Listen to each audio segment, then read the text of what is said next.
Howdy, folks. I'm Eric Williams, and welcome to CapeCast, the official webcast of the Cape Cod Times. Did you ever want to squeeze a chickadee?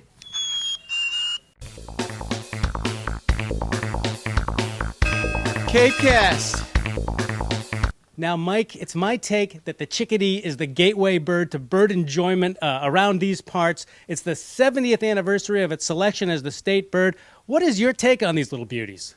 Chickadee, from a bird store owner, greedy bird store owner like myself, that's the bird you want. They come to bird houses. If you put a bird house up, they'll come to any feeder. They'll come to suet. They'll come to your bird bath.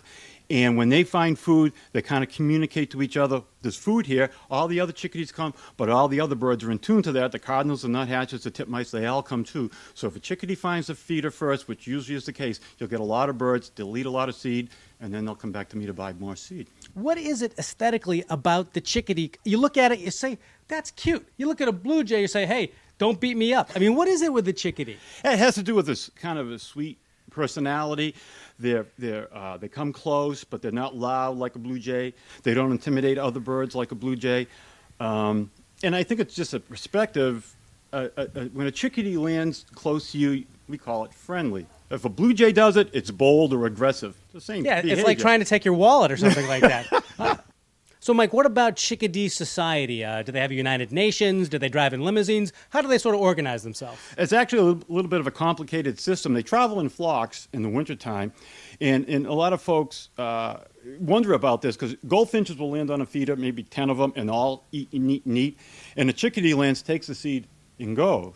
And they think, well, that's a lot of wasted energy, but there's a hierarchy. There's a dominant chickadee, so the dominant bird can eat, but if a subordinate bird is there, he has to get out or he'll get booted. So there's a whole hierarchy, a pecking order of birds within a flock.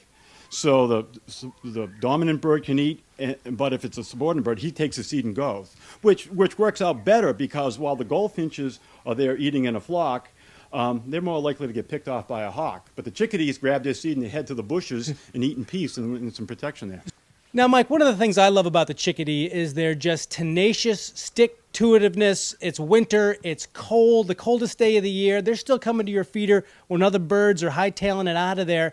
How do they maintain that warmth? How do they stay alive and stay with us through these New England winters? Well, part of the reason is that they keep coming for the food. They have to ingest a lot of food in order to keep their body temperature up.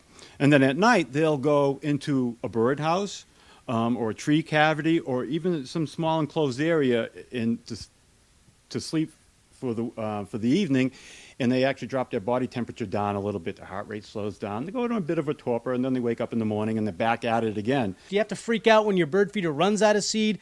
Will the chickadees make it if you don't help them? Yeah, they'll be fine. Remember, the chickadees were here before we got here, and before our feeders were here, so they'll do fine. What I like to tell people is if you're not going to maintain your feeder, if you're going to go away, take your feeder in.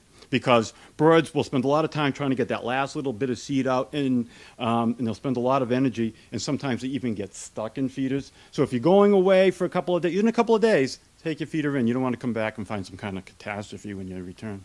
Now, Mike, you've seen a lot of birds through your career, rare birds, huge birds, little birds, birds that maybe don't fly. Where would you rank chickadees among your sort of all-time bird rankings? Way up top, number one, the absolute number one bird.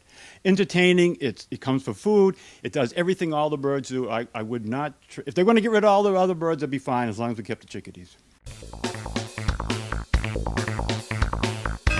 CapeCast.